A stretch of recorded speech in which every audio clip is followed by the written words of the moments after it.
Dumelang bagaetsho a ke le dumedisa mo mantsiboeng ano ke le dumedisa ba botlhe ba ileng ke le dumedisa lotlhe ba ileng maloko a kereke ya rona ya Wesele mo borwa jwa Afrika jo bo kgakala kgotsa yone the SADC region. Ke dumedisa all batho ba botlhe ba ileng maloko a dikereke tse re nang le botsalano le tsone the ecumenical bodies.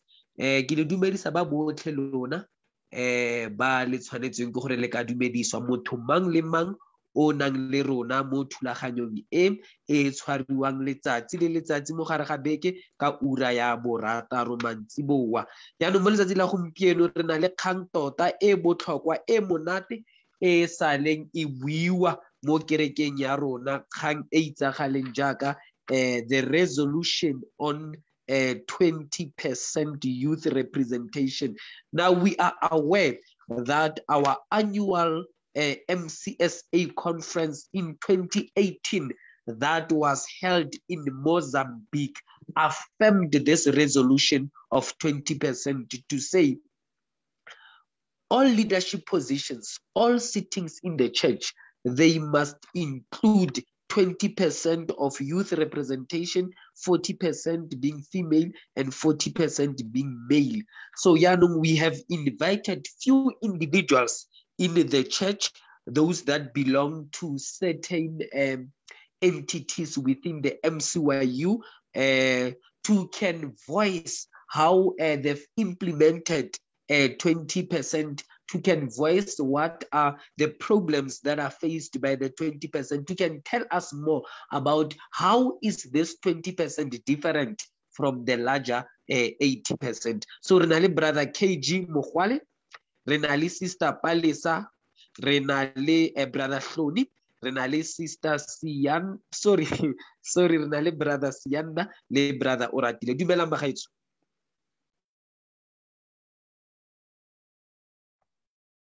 Yes, sir. Hello. Good evening, good evening. Thank you. Dumela Taps, and everyone else on the panel and everyone who's viewing us. Yeah, brother KG, I'm starting with you. Mozambique MCSA conference affirms the resolution on 20%. To can say, for the longest time in the life of MCSA, young people have been excluded to form part of the leadership of the larger church. They have been excluded to form part of the statutory meetings in the church.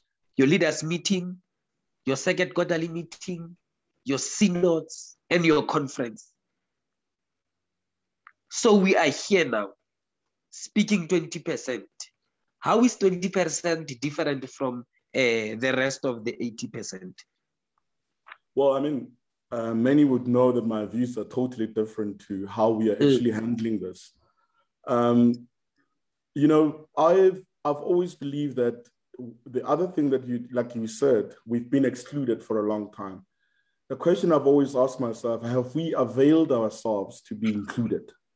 And even now, when we talk about percentages, it's just all about, getting the numbers in, or are we continuously excluding ourselves by not getting involved from society level, in second level, because we don't affirm leadership at district or what we call synod level now.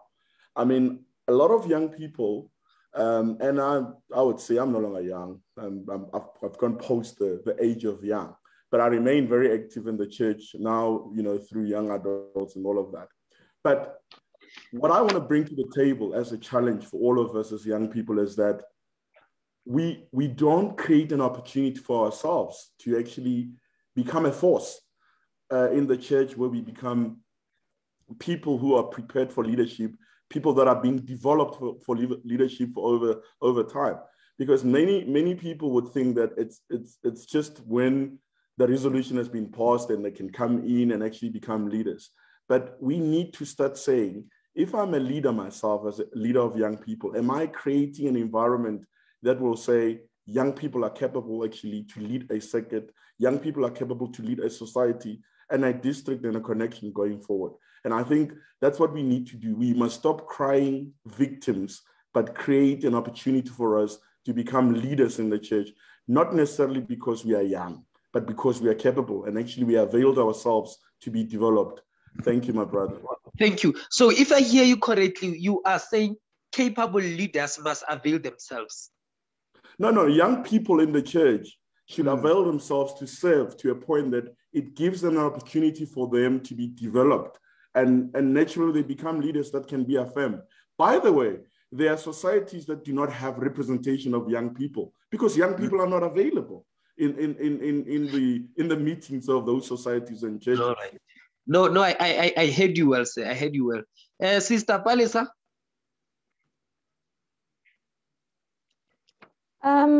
Good evening, Tapelo, and all the viewers. Good evening, Sister Palisa, and congratulations on your election as the MCYU General Treasurer. Thank you, sir. Thank you, sir. Yes. Congratulations to you, Palisa. Thank you, my father. For me, I think if I just were to give a short portfolio of my short journey within the church, it would maybe speak to what the former speaker spoke about. I was fortunate that I was elected as a society treasurer when I was fresh from university. Came back from university in 2010, and in 2011, at the end of 2010, I was elected as the treasurer to assume office at the beginning of 2011. And that was long before the resolution even came into existence, or that we thought we would actually move towards a 40-40-20 resolution. So I served as a treasurer for those 3 years. And from that, I served in the Wesley Guild's circuit executive. I was first a convener, and then I was a recording secretary. And then subsequently, I was elected as the Synod MCYU treasurer in 2015 to assume office in 2016 to 2018. And then I was subsequently re-elected to serve 2019 until 2021. In between that, I was also elected as or appointed as the cluster. In my circuit, we operate in clusters. I was appointed as the cluster treasurer, and that was in 2017. And I served for a term as the cluster treasurer. So it is not that young people do not avail themselves at all. Yes, I would agree, maybe there is not sufficient, the numbers are not as we desire them to be, for young people to be active participants within the life of the church. However, there are young people in the life of the church that are there, that are active, that are visible, but it is just a power struggle for me. That if I can speak from my personal experience, if you were to think of it, if we take it from grassroots level, people that form part of a society leaders meeting are your class leaders, are your society stewards that form part of your society leaders meeting, and then there are your representatives from the mission groups that form part of the society leaders meeting. And how many societies can say that they have voluntarily elected young people as class leaders or as society stewards to fill those positions and to be actively part of the life of the church? So it is just that concept of Chorot Mensa Mudlei, and we find ourselves like we are intruders. We are being treated like we are intruders, and we are power hungry, and it's just a constant struggle for me. From the society, it goes to the circuit, it goes to the synod, and the problem is there. Before this resolution, it has even become worse, if I can put it that way, since the resolution, because you'll find that there's a serious disregard for resolutions and the polity of the church. So, for me, really, in my experiences, and I say this being a person that attends CQM full dates, I say this as the person that attends synod gathering meetings, and it is just a on 40%, changing the word from that which suggests the recommendation to saying shall. And therefore, it is only with regards to the 40% that structures are to the T obligated to actually include, to make sure that it is gender inclusive. It says it is very quiet on age. And later on, the Mozambique resolution, a different resolution that speaks into gathering, into structures and everything, and says then we need a 40-40-20.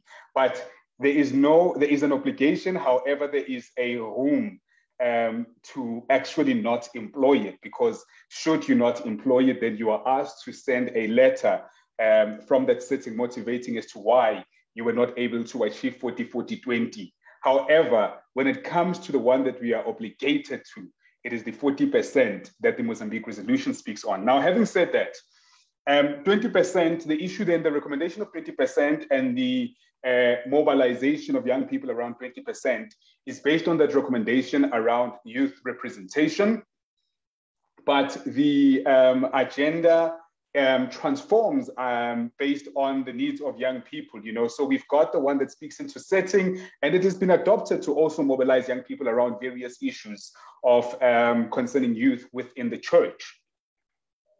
Now, there is the notion that young people are not participating in church structures, and therefore, how do we then ensure that the 20% is always there in every church structure? Now, this notion needs to be viewed as a misconception that is similar to what white people would say around the representation of Black people in the Springbok team, suggesting that if they are not there in prominent rugby schools, therefore they cannot make it into the system. And it required South African Rugby Union to create systems that would ensure that where there is no opportunities to funnel funnel Black people towards national Springbok teams, they had to create those systems. That's when schoolboys rugby started coming with a scholarship system. And therefore, the issue of absence can never really, around this particular issue, hold water. Because even in that particular resolution from Mozambique that recommends 40-40-20, it seeks for accountability when it says whoever is the chair of that particular setting where there was an election and the 20% was not elected, the 20% was not elected into a committee, was not present at that sitting, there must be a strong motivation. And that is a means of accountability. And therefore we cannot say, so that accountability basically seeks to say, tell us how you got it wrong, what was happening. And therefore the issue of the absence of young people is not necessarily an issue of young people only. It is an issue of the church. The church must be accountable for that. And the church makes provision for that. And therefore, churches that do not have young people, it is not as though they are born, they are churches at old age homes. There are churches within a structure, within a community that has young people. The question, therefore, is why are there no young people in those particular churches? And therefore, when we look at the 20%, we need to understand that 20% can be contextual. We need to first understand in unpacking the 20% that the concept of youth is a cultural invention. It is not a biological thing. It is a cultural invention that seeks to facilitate, or rather that defines the transition that one makes from childhood dependence to adulthood independence, which has been prolonged since the Industrial Revolution, and as it continues, and obviously it is also influenced by various socio-economic issues, where one finds it very difficult to transit and become an adult, a socially accepted adult that is responsible and that can pay for their own lifestyle. And so that's another thing. But then now getting to the crust of the issue, the 20% agenda needs to be understood not only as though 20% is a union of young people that seeks to say, these are the young people that would lead young people in the various structures that they are elected into, but it is a way of saying, let young people also give perspective, let young people give input into the direction of the church, borrowing from African religions and traditions, one of the things we know is that we usually give adults the credibility around leadership and around wisdom in our communities. And that is based on the idea, on the notion that elderly folks have have experience and wisdom based on their proximity to the distant past. And therefore, when young people come into any space, they offer fresh perspective, and that perspective does not exist in opposition against or against the perspective of adult folks, but it also adds into that. And therefore, young people then would give a perspective based on their reality, which is more forward thinking because they are planning more towards their future. And in closing, where young people, I then, in closing, would want to say, yeah, where young people find themselves in structures, their responsibility is not necessarily to go and represent their fellow young people only in those structures, but rather their responsibility is to bring into the church the perspective of youth, so that in as much as we think about the distant past, we're also thinking about the current and anticipated realities. And it is within that that you find a full perspective, a balanced perspective that does not make us vulnerable as particularly as a Black church to mushroom churches, extreme messianic approach to leadership that only speaks into the future. But young people have to offer that, have that to offer to the church. And so thank you. I will leave it there for now. Thank you, sir. If I heard you correctly, you spoke about the participation of young people into the life of the church. They must not only be occupiers of leadership position, but they should participate. And again, if I heard you correctly, you spoke about 20% being the implementation of 20% being contextual, meaning it will differ from where people are. And if I heard you correctly as well, you spoke about we shouldn't only be leaders of an old agenda, but we should be leaders of the new agenda that brings the perspective of young people forward.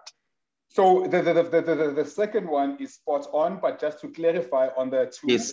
Okay. The first is that it is the first clarification is that it is young people go into leadership positions, not as members of a youth union that is just there to champion the interest of youth, but they are there to give perspective, a youth perspective on all issues. So a woman's Manyano 20% gives a perspective of 20% even within women's Manyano issues. A young person that is part of the Synod executive or Synod management team does not go there to champion the interest of a particular union. We lobby people into those positions, we release them, and we trust them to give a youth perspective where they are. And then the second one then is to say that as Black people, we find credibility in our distant past. And it is important that we do so. It is a huge part of who we are. That's why we view adult folks as credible. The oldest, we just had a Moketi at home. And the instructions on how we carry out everything with you just had what? The oldest. You just had what at home? We just had Moketi, yes. A Moketi at home. I was trying to find the English equivalent, but I see that it's not going to do justice. We took the instruction, and we took all the instructions on how to do that based on our family's tradition from the eldest person in the family space. And that is what informs Black epistemology. And therefore, what then young people come there to do is not to take away from this, but to give also a youth and a forward-looking perspective that is not necessarily only informed by the distant past. All right. No, I heard you correctly, and thank you for clarifying it. Brother Sia, I believe you are the Young Adult Movement Synod convener of Highveld and Eswatini District. Yes, good evening, Thapelo, our host, and good evening to everyone. I see the presence. Good evening, my brother. Good evening, my brother. No cross. No crown. Thank you very much. But in this context, it's one church, one mission. as I represent the young adult movement. I also see the presence of our Connectional Youth Elect Executive. I greet everyone in the name of the Father, the Son, and the Holy Spirit. Amen. A very important conversation, a very important topic, and I don't think the 2 hours set aside and some minutes can ever do justice to it. But thank you very much, guys, for this important conversation. And I think a conversation which should have been had earlier on in the year, before youth synods and CYC and ultimately conference set. But I think 4 things, and I think it's topics and sub-themes that my siblings have already touched.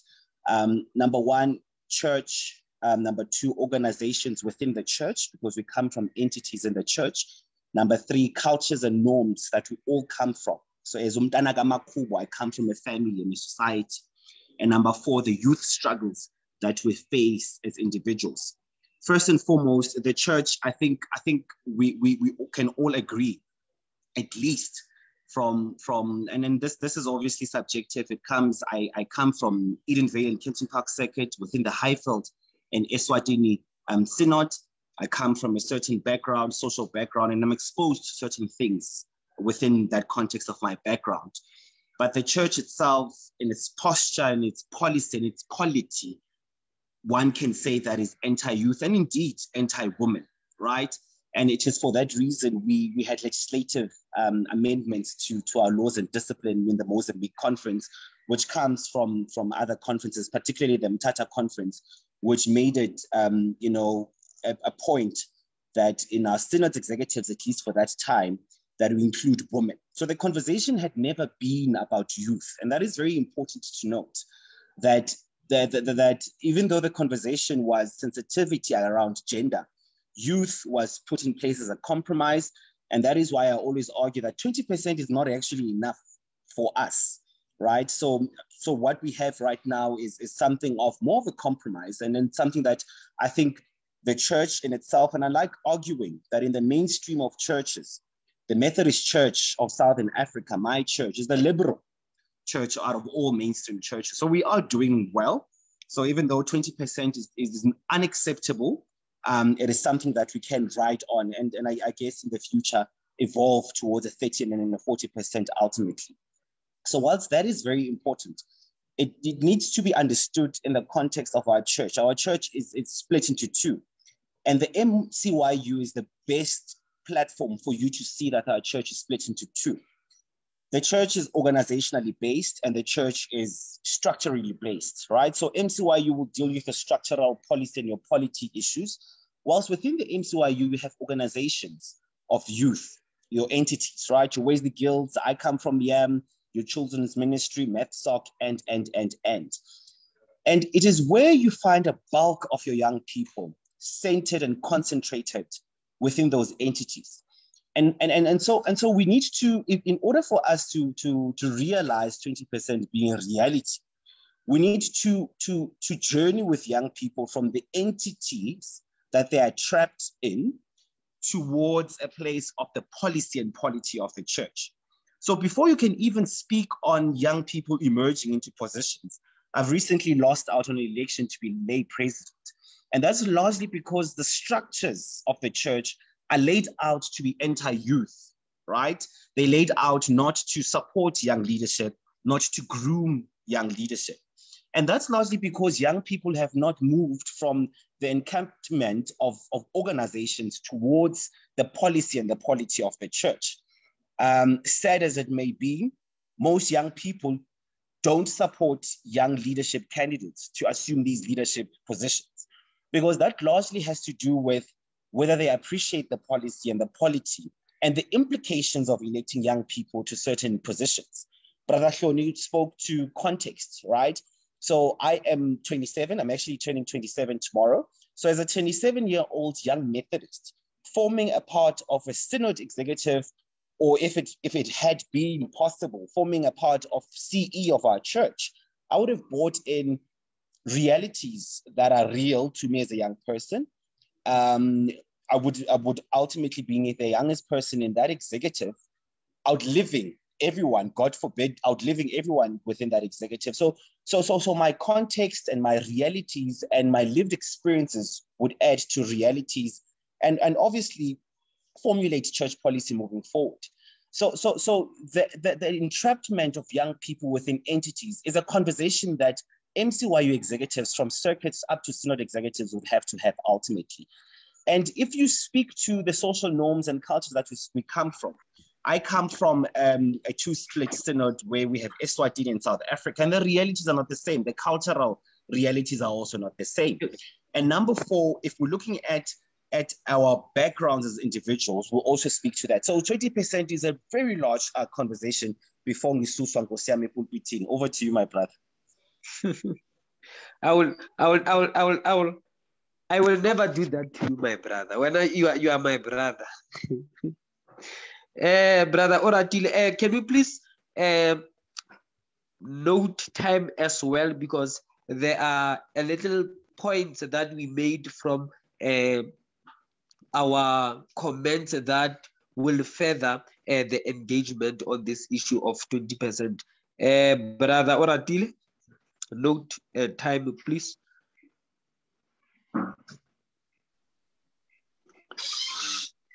Thank you very much, Brother Tapelo. Greetings to everyone, the panelists and everyone who's being asked from home. Hey, with what, my chair?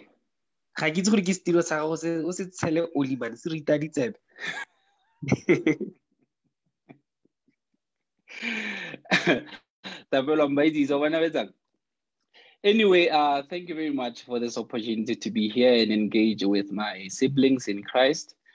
Look, one of the things that I struggled with in most instances is academic writing or academic text that is too detached from the ground, and not because it is not good ideas or anything of that sort, but because it was not well explained in a very simplistic sense so that it can reach the ground.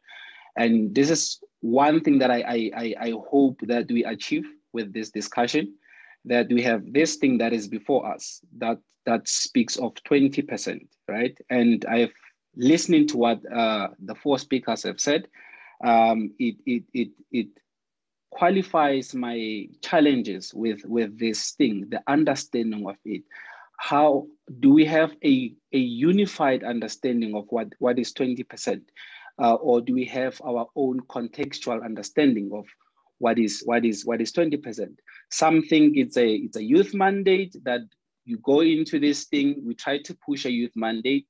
Some think it's a church policy that says, look, let us welcome youth into the board and try to pave a future that is more youth perspective or something like that. So that is one thing that I hope we achieve with this discussion. Simplify this thing.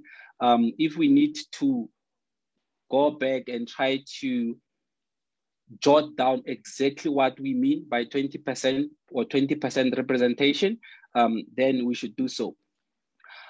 Secondly, I don't think, in my experience, our experiences differ. I don't think the church has been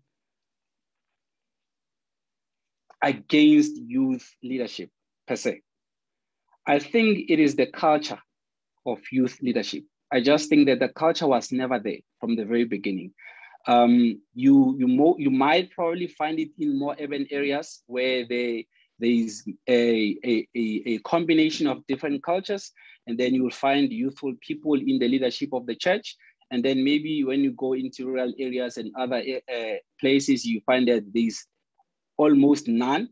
But I don't think the church has been really against church leadership. I just think that it's the culture that was never there from the very beginning, coming from an African,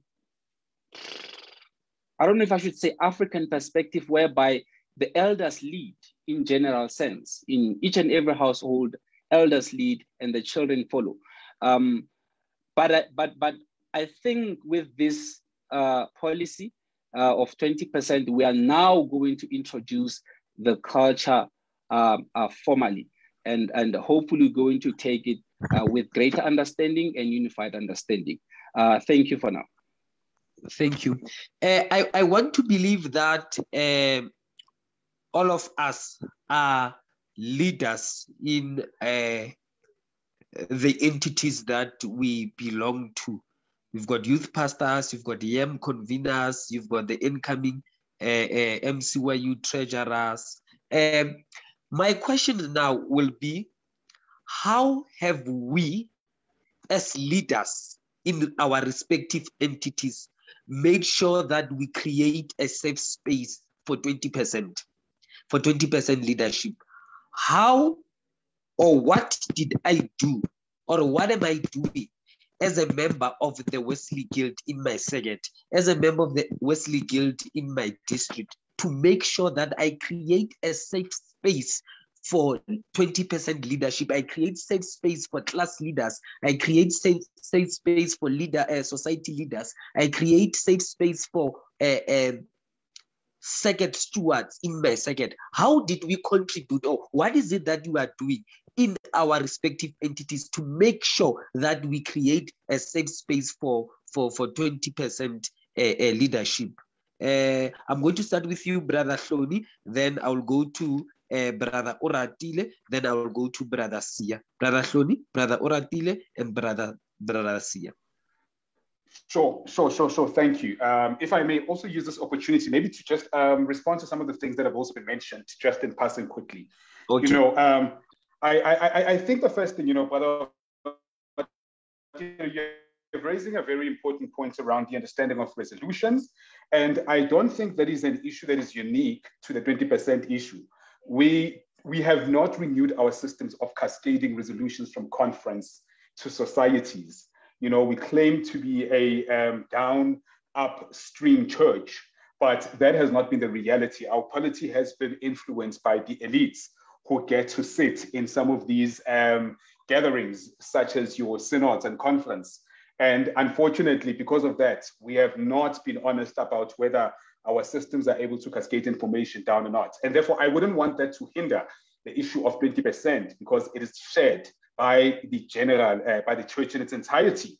But then getting back to your question, Thapelo, so how have we enabled the 20% agenda? So my first thing is to say, I don't think we should isolate the 20% agenda extremely. The church exists for the Great Commission and not the other way around. And in the church existing for the Great Commission, we need to understand that this commission is sent out to everyone. You know, when you hear ministers preaching it's Easter, some of the things that are often mentioned is that with Resurrection Sunday, with the resurrection of Jesus, is in a community that is hostile to female religious leaders. It is females who announce the good news, the gospel first. And therefore, that gives us a picture of this inclusive commission that is for everyone.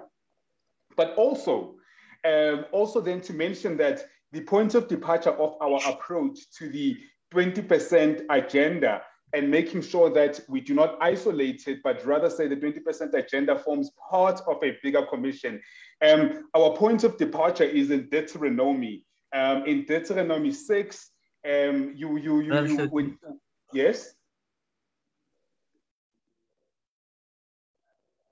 In Deuteronomy, can continue. Oh, in Deuteronomy 6, you find there's a beautiful passage that speaks about when laws and decrees, when the laws and decrees are the instructions of the Bible are given to the Israel communities, then it is as though God knew that young people would have questions about these laws and decrees. And then it goes on to say, when your children ask you, then you must retell the story of your liberation from Egypt and so forth.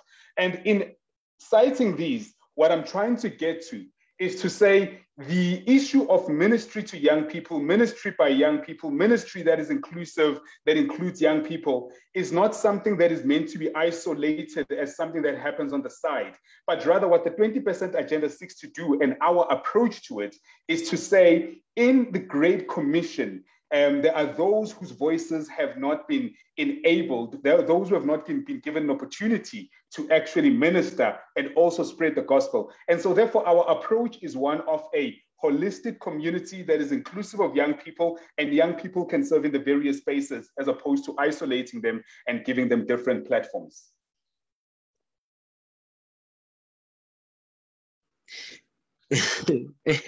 Oradile? Thank you very much, Brother Taps. Look, I think it is very important that we get the psychology of 20%. It is very, very key that we have an equal understanding of this 20% from both the church and the youth itself. You have the parents that have no culture of being led by youth, and you have to find a way of making them receptive of that new understanding. And equally so, you have a culture of young people who fundamentally have no culture of leading their elders, and you have at the same time tried to create a conducive environment for them. The policy says that the ministers, the superintendents shall ensure that there's youth representation, right? What happens if there is no youth? What happens if the youth in that particular society, there is youth, but they are not accustomed to lead to church leadership? What then do you do from the church perspective in creating a conducive space for them that is going to say them, I think we are welcomed to go and lead in those spaces. So what have I done? You've served as a second vice, you've served in the region. What have you done to ensure that there's a safe space? Trying to find a not so offensive way of saying this, you know? I mean, like, you are here, right?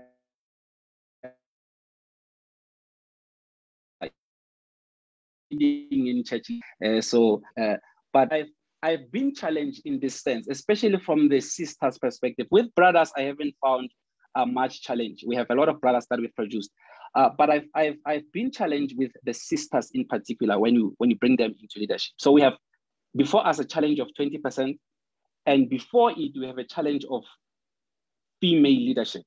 So in my previous attempts, I've been challenged with these two things. That requires me first to create a conducive environment for female leadership, and then look into ideas of how then do I introduce young female leadership into leadership position. With brothers, I've done a lot. I've sat with a lot. I've introduced a lot into leadership. Yourself, you are here. You are leading at the second as a second to what's your position? Yeah, exactly my point. So, but you are here. I don't need to say much. Thank you very much. Thank you, sir.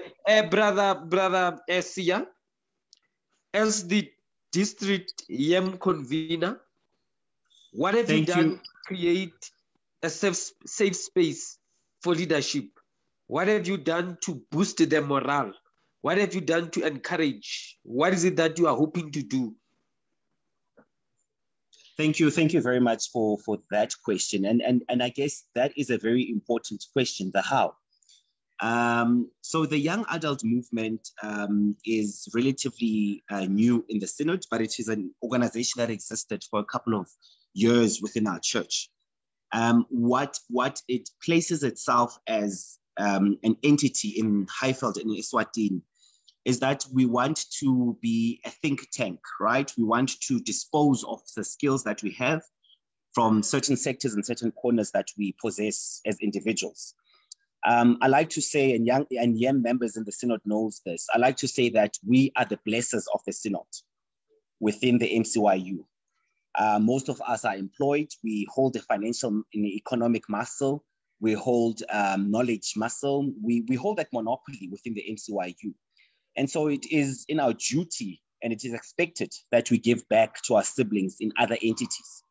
So for instance, it is very prudent that students in MathSoc come to us for opportunities of internship, right?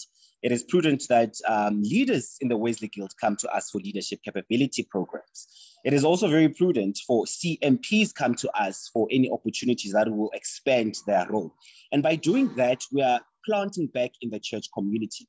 We're planting back the next generation of leaders.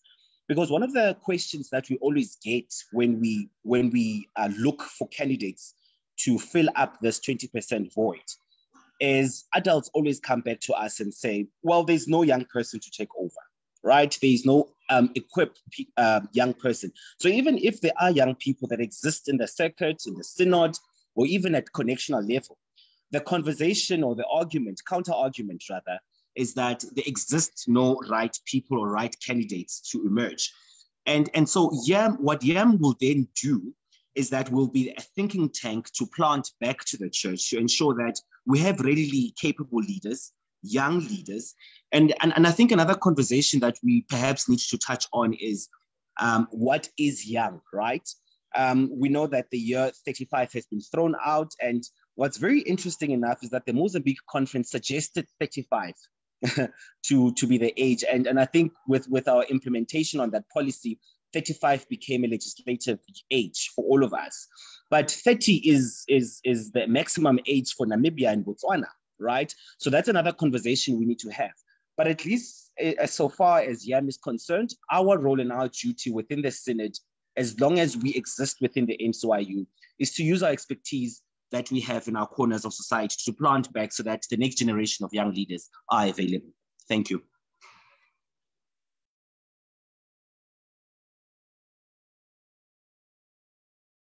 Morena, you're on mute. Meneer, bana ba sekola ba utlwe, you're on mute. I'm sorry, but ba botlha le mpolelle gore le ditse eng gore le tloetsa eng gore le tsa eng to create a safe space.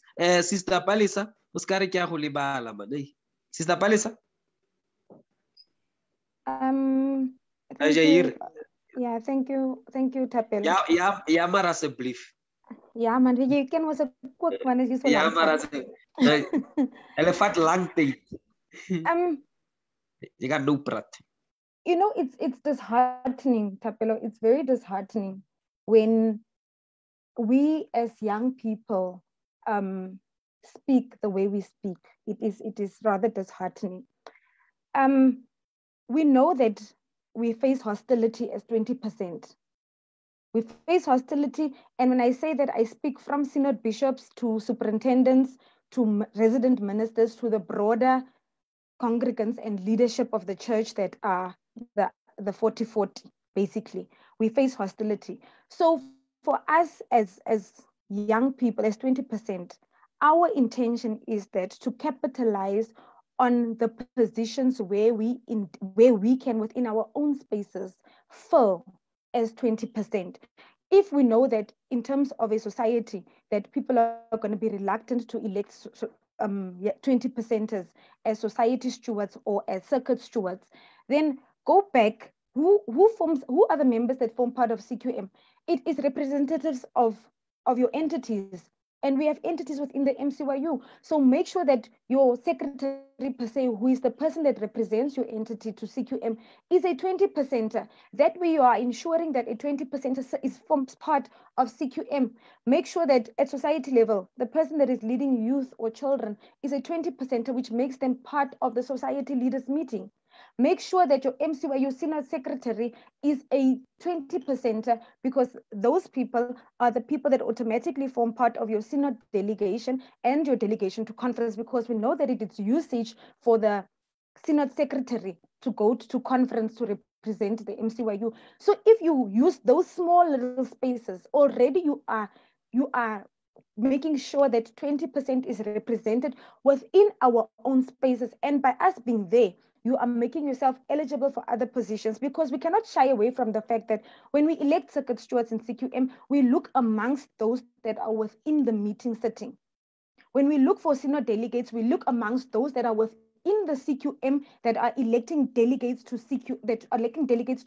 to synod gathering, that are electing delegates to the synod, then elects delegates to conference. So if you don't have people that are 20% within those forums, where are they going to come from? So there needs to be we need to be intentional about that.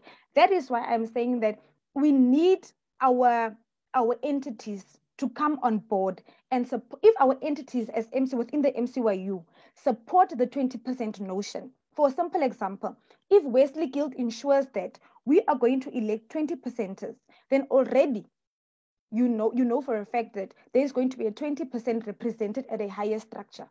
By virtue of us having a young connectional MCYU secretary, for sure, and a young connectional coordinator, we are already making sure that there are 2 young people within conference, there are 2 20%ers within conference. We are already making sure that there is a young person that is forming part of CE by having a 20% coordinator. So we need to optimize on our spaces and make sure that we use our spaces to make sure that there are 20% representation. Because when you get to conference, the people that are elected into committees and task teams and commissions are the very same people that are forming part of that setting. So if you don't have young people there, if you don't have 20%ers there, they are not going to form part of all these other structures within the church. So we need to understand the church from grassroots level.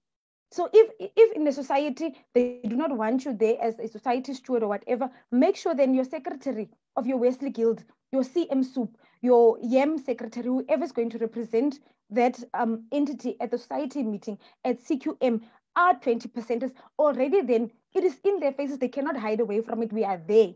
And then those people that are elected must make sure that they attend and be present so that they are present and they are there and they are taking an active part. All right. Thank you, Sister Palesa. Thank you. Brother KG. Yeah, just a quick one. I think. In the meantime, sorry to interject, Brother KG. In the meantime, when Brother KG is still making his comment, drawing to a conclusion, how do we make sure that we become consistent with the principle of 20%? Yeah, sure. How do we make sure that, okay, make your comment first, then make your comment first, fine. Then get that after you. I mean, whether we like it or not, many of us that are sitting here today had opposition in the church because people didn't want you to really start serving, in the church because they were just not comfortable with a young person coming through the ranks. What we need to understand is the point that Palesa made in her opening remarks earlier on, to say, you got to understand that you're a pioneer. You are starting something. You are bringing a revolution in the space that was never there before. And you got to be willing, to take all kinds of punishments for the sake of, young people taking up the space. I'll give an example. And I hate giving examples that are maybe not necessarily related. Julius Malema is one of the youngest politicians in this country. He did not wait while he was kicked out of the ANC, but he went on and created a political party that he's actually leading today. And he's a force, whether you agree with his politics, whether you agree with his party policies, he remains a young person that created an opportunity for himself to lead something that he believes in. Many of us as young people in our own church, literally, what I'm saying is that it's not going to be easy. It's not going to be given to you, but you need to understand that you got to be willing to push that front for the sake of an inclusive young church. And it's not about leadership that will involve young people, but as a young person being able to come in and actually deliver the kind of quality that will make Baholo realize that actually young people are equipped with tools to lead. It's not an easy thing. You got to be spiritually matured, number one. You got to be in that space where you're not able to be moved by the fact that people are not allowing you the space. Remember, guys, it's not about us who are in leadership positions today, but it's about those who are coming afterwards. We need to lay a foundation so that it becomes almost fashionable, for people to get involved. Just coming to the end and actually answering what you asked directly. When I lived in Natal Coastal, it was not fashionable to have a translator or interpreter, as you would call it. But I did it, because there were many students who came from inland provinces that were now finding church to be boring. They were going to Devon Christian Center because they were not really even they could not understand the language. And eventually, that actually equipped me with a tool that I went on to use many years after I had been there. And it's the same thing to say, you come into a leadership position today as a young person, and you got to understand it's not going to be easy for you. You're not going to be allowed the space to actually just become a leader and leave it that way. You got to be willing to fight, but not really throwing stones at Baholo, but you got to prove your worth and your capability in a way that you open more doors for other people. I mean, that's what we need to do more. Policy-wise, we are allowed. We do have policies. But are we now understanding that we are the pioneers of this revolution that we want to see being delivered at society and second level? And we got to be willing to take some pain for it, for us to deliver this. I see the Reverend Pezile Kuku amongst us, who for some time, he has been the district coordinator of MCYU, and he has now been elected to serve as the connectional coordinator. Reverend Kuku. Good evening, sir. Thank you, sir. You have served, man, as a leader of young people in the Central District. Now you have graduated to serve connectionally. What is your mandate in relation to creating a safe space for young leaders? We've got capable leaders who can serve into in this church. We've got young people who have got qualifications, who have got skills, who have got all sorts of things that you can possibly look for in a leader. We've got them, they are scattered all over in the church. How do we create a safe space for them? How do we equip them? How do we give them confidence to can even stand when an old man in Zirast is saying, I cannot have a second steward who's 18 years. How do we equip them? How do we boost their morale, sir? Thank you, sir, and good evening to the panel tonight. Apologies for my video that is off. My network is not so strong here where I am currently now. I thought I'm joining to come and listen and observe tonight, but nevertheless, let me share some few words also on this topic, which I think it's needed urgently now in the life of the church. I've joined very late, but I know I've tried to get some of the comments and thoughts and ideas from the panel members. The first thing I want to say about this 20% representation, it needs to go beyond representation. It needs to incorporate participation and integration of that 20% into the structures of the church. Because we might advocate for people to be elected to structures and then they become bench warmers when they are in those positions of power and influence. And one of the threats that will make people to be bench warmers, because they were never trained, equipped, empowered to be ready for leadership. Besides leadership in the church, you begin with self-leadership. They were never trained, they were never developed, they were never equipped on how to be a leader, how to lead yourself, how to lead people.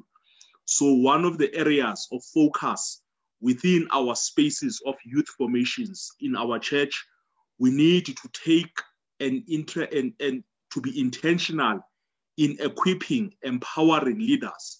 We need to try and begin to have school of leadership and development in our youth formations, where we are identifying people who are potential leaders, even those who are not potential leaders, but to begin a process of grooming and developing young people, having things like summer school, winter schools, school of leadership and development. We do have resources within the church who can be available to train and develop young leaders. I know sometime Utatu Nyobole, when he was full-time in the Office of Christian Youth and Education Department in Durban, one of the programs that they were doing, it was youth development and training that was done in Durban, where people will go and spend a year. Now you call it a gap year. People will go and spend a year there. It's a time for discernment. It's a time for training. It's a time for development and empowerment. Those programs, they need to be brought back, to be revived, whereby young people, this leadership, it becomes integral part of our youth formations, so that when we deploy people to wider structures and larger structures of the church, we know, ensure that aba bantu aba are ready for what? They know the purpose of being in those structures, they know the objective, and they know also what is it that they need to do when they are there. What I want to say, when young people are elected and they feel discouraged and they feel intimidated, any form of leadership, it requires courage. We need young people who are courageous. We need young people who are fearless.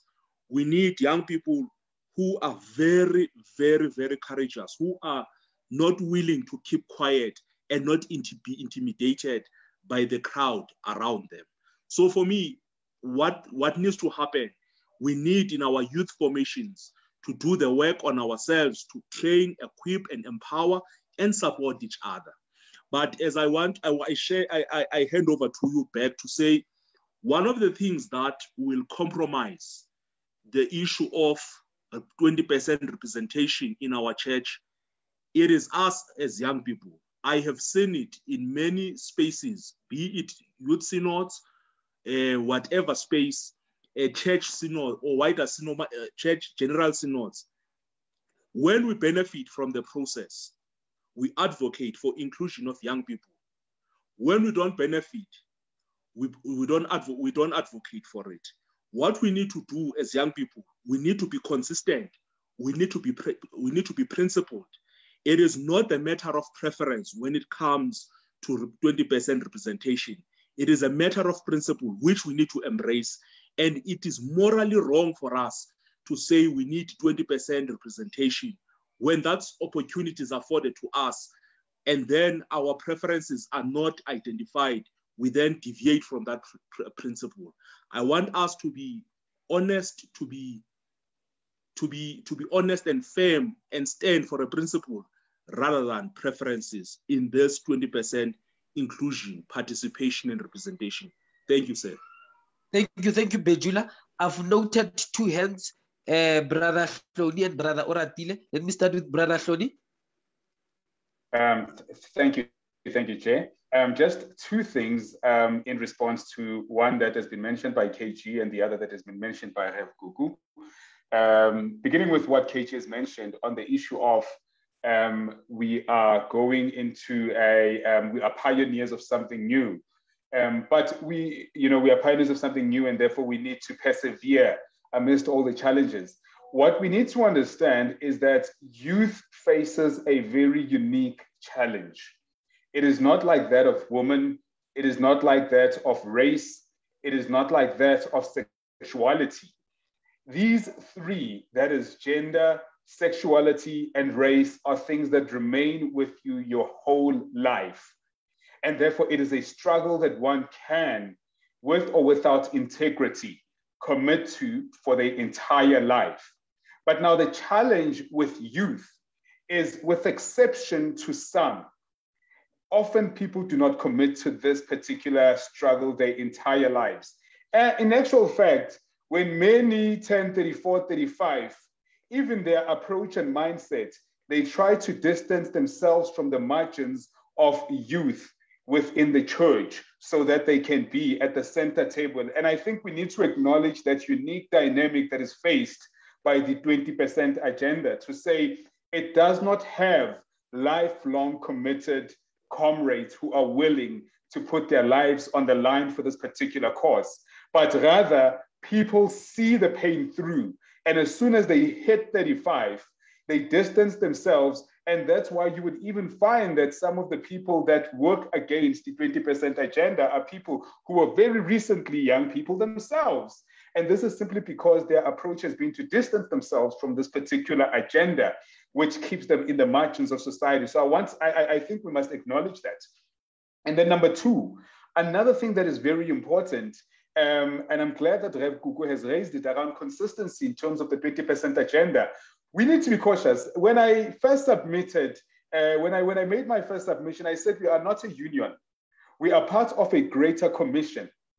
And therefore, there are moments when we acknowledge people who have a youth interest, but may not necessarily be youth themselves. We need to be cautious. We belong to a greater community. And therefore, our agenda is one that is very complex. It is not as simple as saying finding the youngest representative to lead in a particular structure.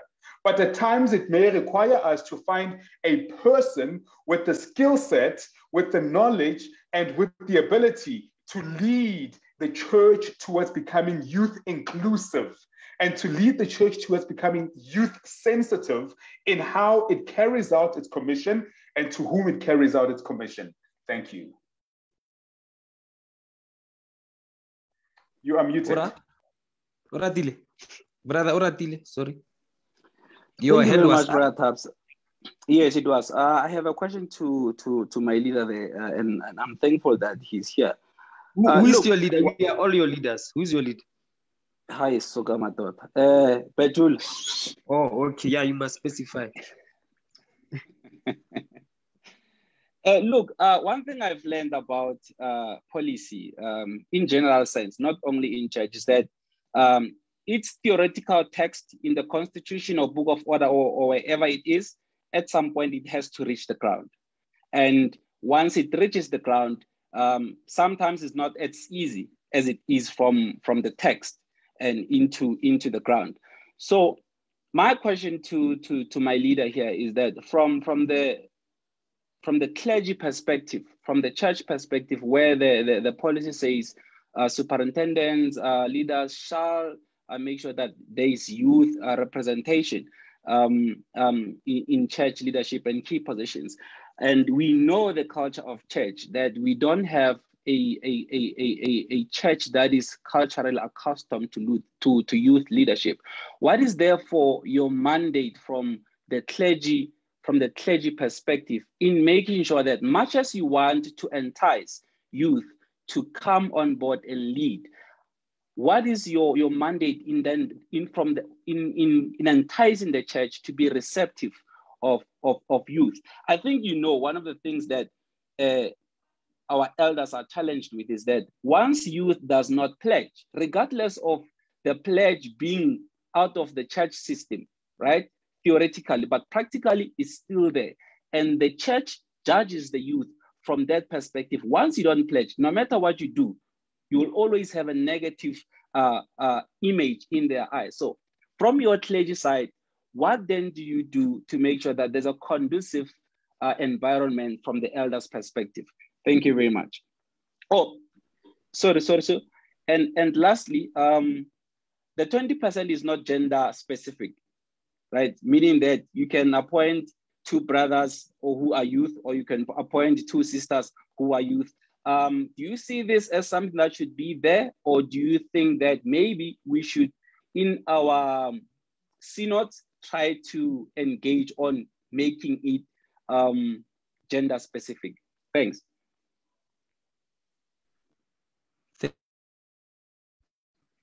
Thank you. Before we can go to Bejula, I think you have noted the question. Bejula? Yes, sir. All right. Have you noted the question? Yes, sir. All right. Can we shortly switch to the Reverend Mokhomotsi Dutuleng? Reverend Dutuleng?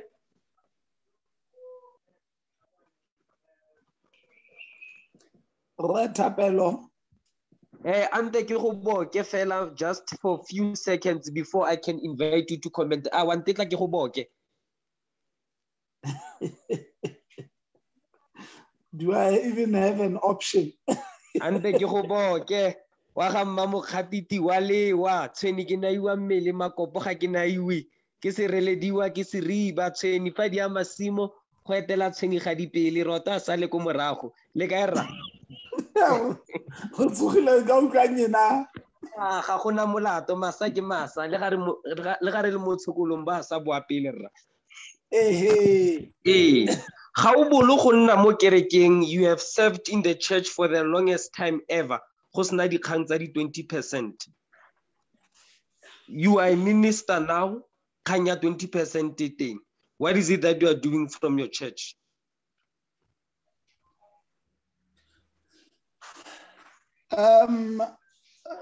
Greetings to all, Thapelo and the colleagues that are here.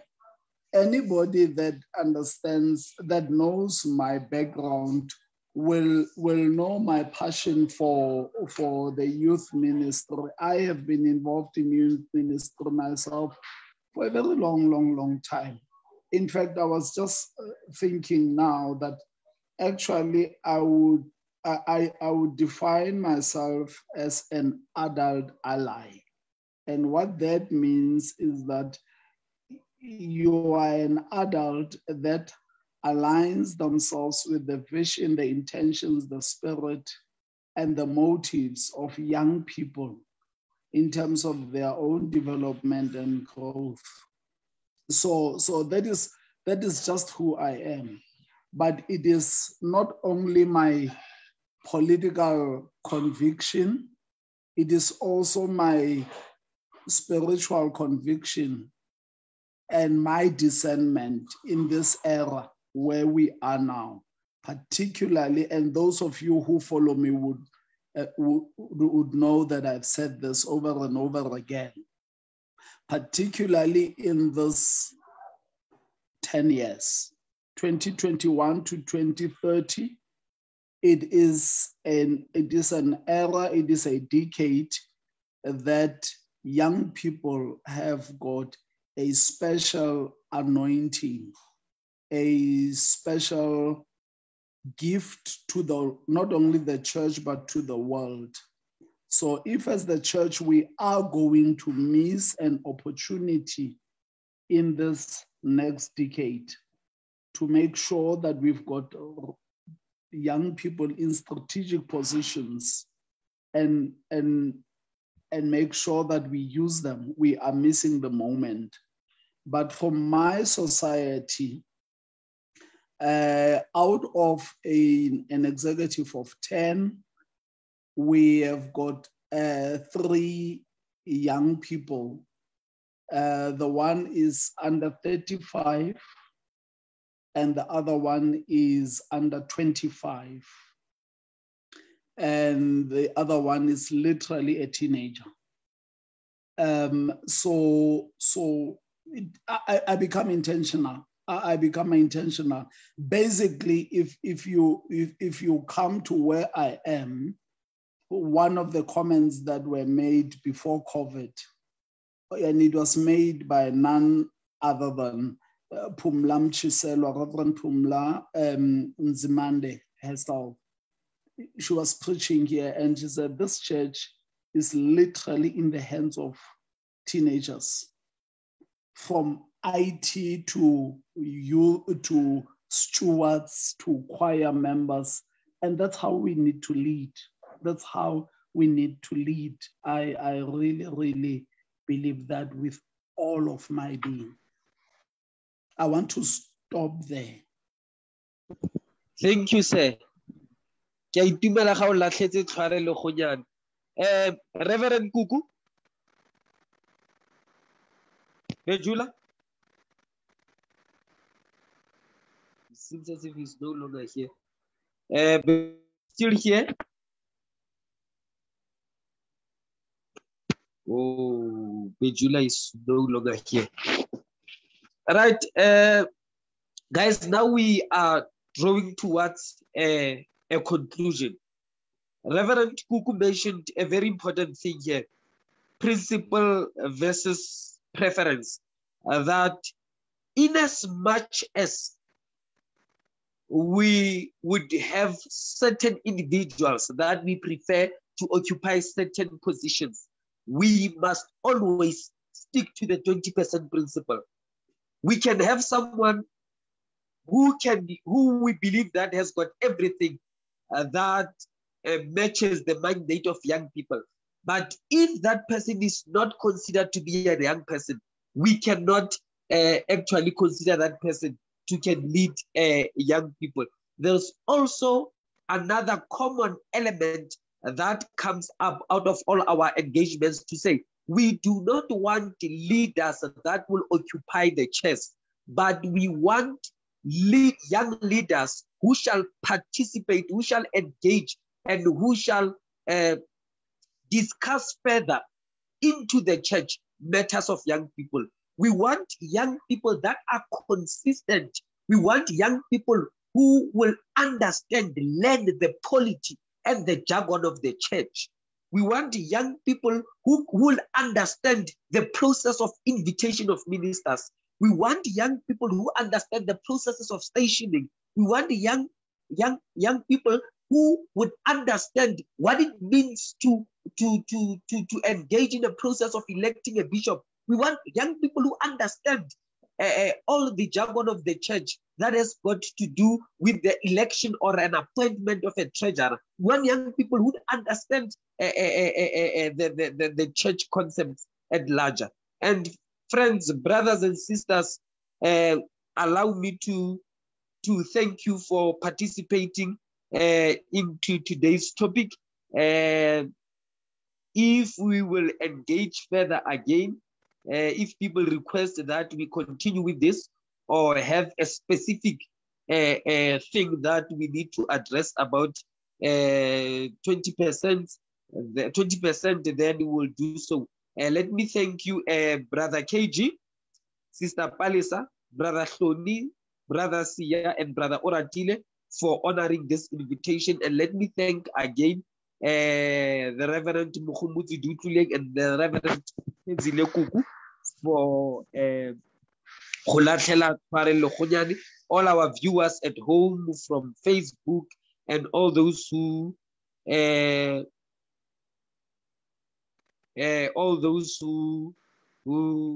have joined us here in the Zoom platform. Thank you for that. I will just give our panelists just a second each, so that they can have their closing remarks, and we conclude after their closing remarks. Just a second each, starting with Sister Palisa and Brother Sia. Just a second each. Sister Palisa, your closing remarks.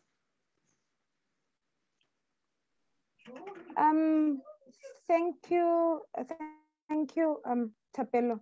I think you've said a mouthful, as well as Reverend Kuku. In the closing remarks, I'd like to say what Hloni's also reiterated.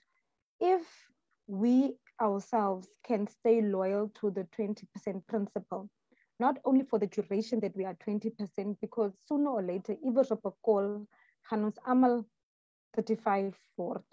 So we need to, once we transition into the 40%, not neglect the mandate of the 20%. And if we can then, once we are now no longer 20%, still support those 20%ers, because this thing is a simple thing. It just needs grooming. You know, I said to someone during conference, it takes one person to take someone under their wing and journey with them and show them the ropes, you know.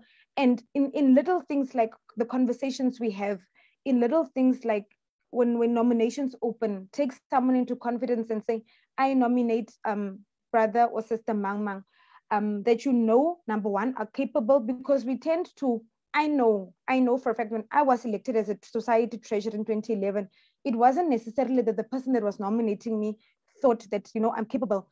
It was like, common cake but honey mark type of thing. So let us not set up people for failure, because we tend to do that. This one talks a lot. Let us put them there and see what they're going to do with their big mouth. Let us put people there. And once we put them there, we support them, because you cannot lead without a support base. But if you've got a strong support base, then you can actually go somewhere and you can fulfill your mandate. So let us, for starters, support the 20% narrative. not only for the duration that we are 20%, but even when we transition and we keep this thing going. And that way we will ensure that our church is not a dying church. Because if you can check in some societies, like Brother KG said, there are no youth. I mean, if you've got a church that has no youth and children, that church is a dying church. Thank you, ma'am. Thank you, ma'am. Brother Siyama Kubo. Thank you very much, my brother. Unfortunately, I can't turn on my video for reasons I can't express. So yes, I mean, mouthful. I think this needs to be a series of conversations, and we haven't done justice to the topic. I mean, 20% is a philosophical conversation that we all need to have, considering the fact that some of us might appear to be young, but not have the interests of youth at heart, right? Number one. Number two, our lived experiences are different. Number three, we might not all enjoy being represented by certain people. And point number three is very important because it becomes a personality clash. It becomes a personal contestation within the space. And I always say that being youth is a struggle. By merely existing as a young person in society, you are within conflict of struggles, right? You're struggling societally, you're struggling personally, you're struggling financially, and. So the journey of being young, the journey of being youth is a struggle in of its own self. It becomes even more problematic and rather sad when the struggles come and they stem internally from the group of young people. So for instance, if we're fielding candidate X for a specific position and the very same group of young people are criticizing and are not in support of that candidate, then it becomes a mockery throughout the entire church, largely from the entire church. So my parting line is that we are all young people, and if we're young and we're in support of the movement of 20% representation and 20% of leadership, then it is very important that we rally behind each other, support each other, capacitate each other. And it comes from what Sister Palisa had said, and not set each other for failure. Because ultimately, this is a legacy project, right? Because being youth is a transitional stage. And I always get asked by many people, because I will always champion MathSoc, the Methodist Student Society. And every more about 3 years at a time, MathSoc will always start from scratch and pick up again, and then every 3 years it will start from scratch. And that's largely because MathSoc is a typical example of what a youth movement ought to be. It's a transitional stage of your life where you were once a student and you move on into adulthood, into the living world. And so being youth is transitional, and legacy projects needs to be left behind, capacitating the next generation so that we can all look back and say we've left a mark. So I think it's a series of conversations that we all need to keep on having on our own little corners, and really debunk on what being youth is, apart from the age, because I think we all agree what the age is, but really debunk what being youth in the church really means. Thank you. Thank you, sir. Brother KG? Look, I mean, I'm not going to be long myself. Mine is very simple. Take up the space, own the space. Hey, we don't need to be telling our retired teachers that they do not qualify to become Sunday school teachers just because they're retired. But we can go and work with them, and in their mind, they'll be developing us to actually become Sunday school teachers. But we are taking over the foundation of the church. Eventually, we become confirmation class teachers. We're building a profile, and we're developing leaders for the church. And at the end of it all, indeed, it's no longer about policy implementation. It's about affirming those that have actually been developing the skill to become leaders in the church, leaders in the community. Professionals will have to understand that you don't have to know how to preach for you to become a leader. I mean, if you are in the finance sector, hey, we can't be having old men that are still mistaking 20 rand for 200 rand. I mean, when you were there, it's time that you go and work with the old man. Before he knows it, he's out of the office, because you are now actually making suggestions that are growing the church. There are many ways to actually deal with this issue without having to even discuss the actual policy issue.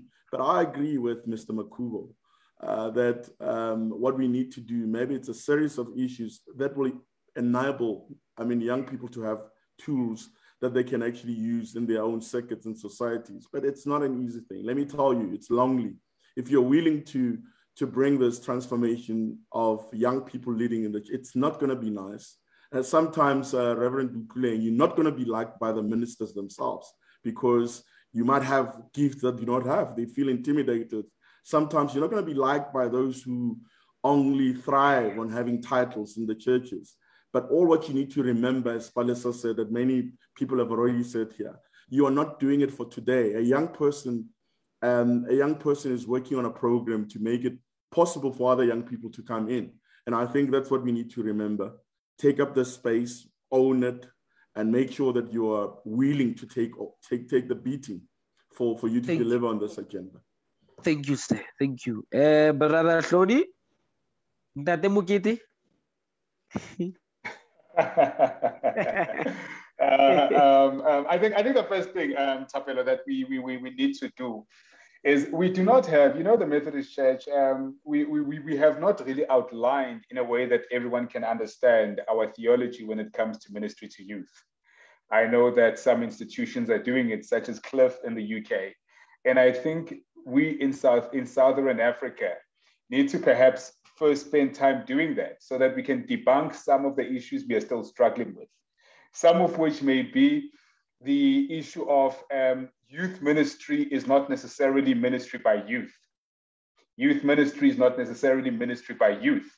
There is room for adults to still be part of youth ministry, lest we find ourselves betraying our own systems and traditions that agree that the older you are, the more you have to offer. That's the first thing. And then number two, we need to understand that one of the things that will enable the 20% agenda, because young people, we have in some districts, we're back to districts, in some districts, you've got a handful amount of ministers who are under the age of 35. And therefore, one of the critical things that need to happen is that we need to declericalize some of these roles that we've made exclusive to clergy so that we can have a greater pool of potential leaders to pull from. And this is not to say declericalization is anti-clergy, but it is basically saying we believe in the priesthood of all believers. Therefore, we can widen our pool of leaders, our pool of people to find leaders from. And then lastly, we need to work on issues that we may still struggle with. Firstly, it is important that I keep on saying that 20% is not a union. Even as people who believe in the 20% agenda, we are allowed to disagree. We are allowed to have differing opinions. Now, just because we are all young doesn't mean that we are going to be sheeps and we are all going to agree on the same approach. We are allowed to engage, but what is important is that we fight that our voices inform the direction of the debate when it comes to elections and other related issues. And that we also need to work, lastly in closing, on the inferiority complex that is often evident in our rejection of young people, because there is often a projection of how we view ourselves as young people. We do not feel that we are capable, and therefore we project that onto those who say they are young and capable to lead, and we try to fight against their potential simply because we are the ones who are inherently, we are inferior, we feel inferior. And so thank you, and thank you so much. Thank you. Ora? Thank you, Tabs. Mine is very simple. I have been challenged a lot before with policies that are never simplified enough to reach the ground. So I wish that we can go and have an equal understanding from the elders' perspective or the church perspective and the youth perspective. What does 20% mean to us as youth? What does 20% mean to elders, so that we can have a correlation in between that will then make it conducive enough for this policy to be implemented. the church has the mandate, the parents has the mandate to making a conducive environment for young leadership, and the youth itself has a mandate of availing themselves for these positions. Because I've seen people who are qualified enough to lead in certain positions who have all the qualities to lead in those positions, but they reject those nominations whenever they are nominated into those leadership, simply because they fear the challenges or the lack of culture of youth leadership. Secondly, similar to the first point, we need to have a unified understanding generally as the youth as to what does 20% mean to us. One of the things that we need to debunk is that 20% is not a leadership quality. It's just a policy that is there to guide election of youth, you know, and we need to go beyond and discuss it further from ground level, from the society, from our circuits to our districts now, as to what exactly does this mean to us as young people. Thank you very much. Thank you, people of God, for your engagement. And I hope we all had a fruitful engagement. And I believe now we can pronounce the grace. And now may the grace of our Lord Jesus Christ, the love of God, and the fellowship of the Holy Spirit be with us now and forevermore. Amen. Bye, bye, bye.